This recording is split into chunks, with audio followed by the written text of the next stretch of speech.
जिससे हमारा कुल बच जाए। अरे ये मूसल है, इसकी जड़ तो न रहेगा बांस और न बजेगी बांसुरी, न ये मूसल रहेगा और न हमारा कुल नष्ट होगा।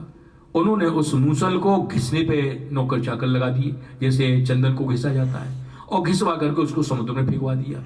एक छोटा सा टुकड़ा बचा, उसको जो है उसको भी फेंक दिया। उसको एक मछली ने निगल लिया। कोई मछुआरा मछली पकड़ने के लिए आया तो वो पकड़ाव में आ गई, पेट फाड़ा तो ये टुकड़ा निकला, उसने बहेलिए ने अपने बाण में लगा लिया, और ये जो घिस के फेंक दिया गया था वो विशेष प्रकार की घास पैदा हो गई। यही सब कुछ आगे चल करके यदुकुल के संहार का कारण बनेंगे। नारद जी को शाप था कि एक जगह इनका पांव टिकेगा नहीं, हमने बताया था पहले। अब द्वारका में ये आते जाते रहते थे और काफी दिन रुक भी जाते, वहां पर ये शाप इनके लिए प्रभावी नहीं था। वसुदेव जी ने कहा, महाराज हम भागवत धर्मों के विषय में जानना चाहते हैं, आप जिनको सुनने मात्र से ही मनुष्य पापों से मुक्त हो जाता है। नारद जी ने कहा कि एक बार निमि की सभा में 9 योगेश्वर पधारे। ये ऋषभ देवी के पुत्र हैं। पहले हमने इनके नाम बताए थे, कवि हरि अंतरिक्ष प्रबुद्ध पिपलायन आविर्भूत द्रुमिल कमल कर भाजन। और तो ये आए तो इनको प्रणाम किया और प्रत्येक से इन्होंने एक एक प्रश्न किया। पहले कवि जी ने भागवत धर्म के विषय में बताया। भागवत धर्म कोई पर्टिकुलर एक्टिविटी नहीं है, भगवान को प्रसन्न करने के उद्देश्य से जो कर्म किए जाते हैं बस वो सब भागवत धर्म है। दूसरे योगेश्वर हरि जी ने बताया, उत्तम श्रेणी के जो भागवत हैं उनकी पहचान होती है 3 लोक की राजलक्ष्मी भी मिल जाए तो भी उनका मन एक क्षण के लिए भी दूसरी जगह पर नहीं जाता है, भगवान के चरणों को छोड़ करके।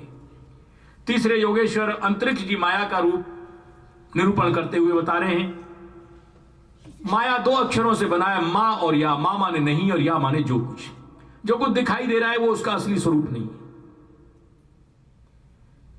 दूसरे शब्दों में यह समझिए, भगवान के अलावा जिन चीजों को हमने अपना मान लिया है बोले यही माया है।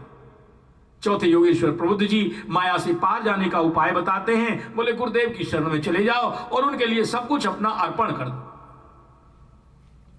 5वें योगेश्वर पिपलायन जी कहते हैं, भगवान के स्वरूप का वर्णन करते हैं, भगवान निर्गुण हैं लेकिन अपने भक्त की इच्छा पूर्ण करने के लिए वो सगुण रूप में अवतरित हो जाते हैं।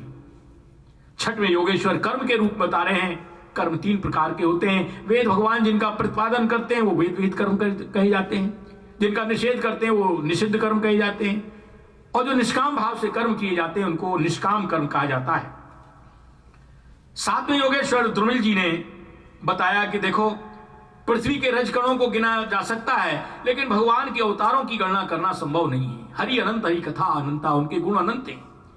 8वें योगेश्वर चमस जी बताते हैं, जो अच्छे कर्म करते हैं उनको स्वर्ग आदि के भोग प्राप्त होते हैं, बुरे कर्म करने वालों को नरक की यातनाएं भोगनी पड़ती हैं, और निष्काम कर्म करने वाले भक्ति के द्वारा भगवान को प्राप्त हो जाते हैं। 9वें योगेश्वर 2 महत्वपूर्ण बातें बता रहे हैं करभाजन जी। पहली बात उन्होंने बताई, सतयुग में जो फल तपस्या करने से, त्रेता में यज्ञ करने से, द्वापर में सेवा करने से प्राप्त होता, कलयुग में वो फल की प्राप्ति केवल भगवान नाम कीर्तन से हो जाती है। दूसरी महत्वपूर्ण बात बताई, मनुष्य जब भी जन्म लेता है, चाहे किसी देश में पैदा हो, उसका स्त्री का शरीर हो या पुरुष का हो, जन्म लेते ही वो ऋणग्रस्त हो जाता है। मोटी बुद्धि वाले सोच सकते हैं कि हमारे पास तो लाखों डॉलर्स तो इंटरेस्ट में ही आ जाता है, हमारे पास किसी का क्या कर्जा है। बोले पैसे का ही कर्जा नहीं, 5 प्रकार के ऋण बताए हैं। देव ऋण, इससे छुटकारा जब मिलता है जब मनुष्य देवताओं का पूजन करता है। ऋषि ऋण से छुटकारा जब मिलता है जब मनुष्य दूसरों को ज्ञान देता है। ज्ञान का आएगा भक्ति का, जैसे आप लोगों ने आयोजन किया, इससे ऋषि ऋण से छुटकारा मिलता है। जैसे सैकड़ों लोग भगवत चरित्र सुन रहे हैं, मन भगवान में जा रहा है, इससे ऋषि ऋण से छुटकारा मिलता है।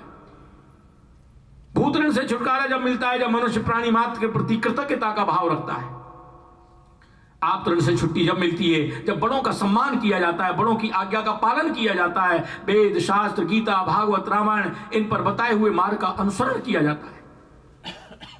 और इसके अलावा एक रहा पितृ ऋण से छुटकारा जब मिलता है जब अपनी संतान भगवान का भजन करती है। कितने ही पुत्र हो जाएं, अगर वो भजन नहीं करने वाले हैं तो फिर पितृ से छुटकारा नहीं मिलेगा। लड़का नहीं है भले कन्या ही क्यों नहीं हो, अगर वो भगवान का भजन करती है तो भजन न करने वाले लड़के से लाखों गुना अच्छी है। राम भजत बिटिया भली, राम विमुख नहीं पूत, शबरी तो हरिधाम गई और धुंधकारी भयो भूत।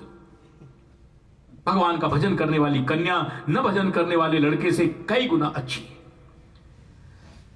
अब आगे वर्णन कर रहे हैं, ब्रह्मा आदि अनेकों ऋषि मुनि द्वारका में पहुंचे कृष्ण दर्शन की लालसा से।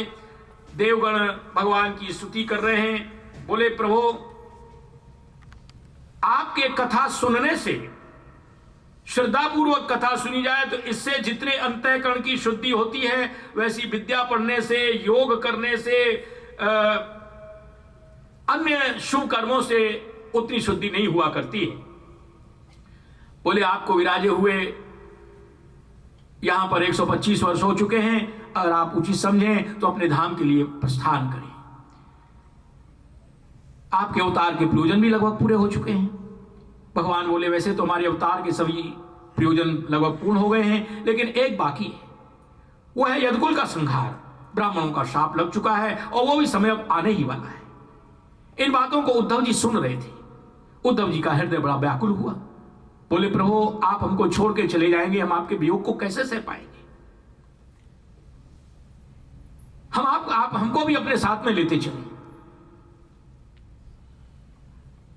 भगवान बोले उद्धव,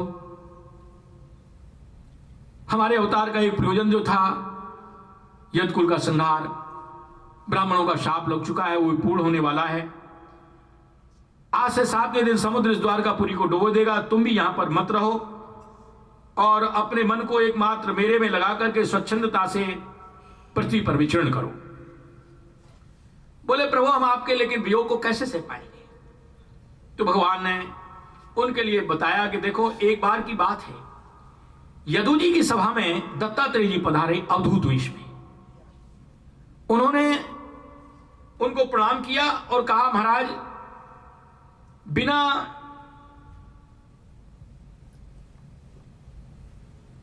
बोले देखो,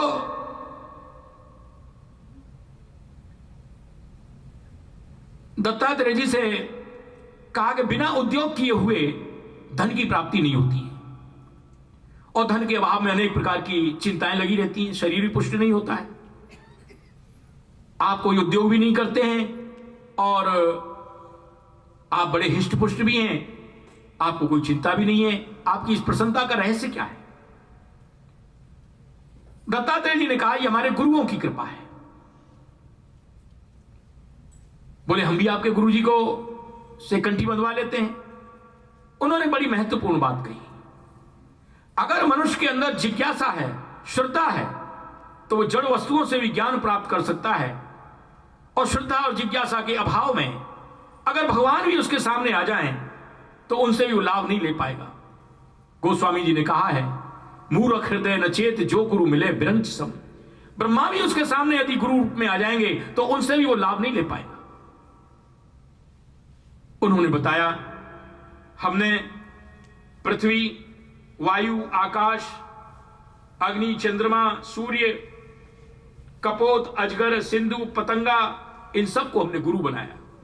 पृथ्वी से सहनशीलता की शिक्षा ली, वृक्षों से परोपकार सीखा, पर्वतों से अचलता, वायु से संगता, आकाश से सर्वव्यापकता, जल से निर्मलता, अग्नि से तेजस्विता, और चंद्रमा से सीखा कि उसकी कलाओं में परिवर्तन होता है, स्थानीय चंद्रमा में कोई परिवर्तन नहीं होता।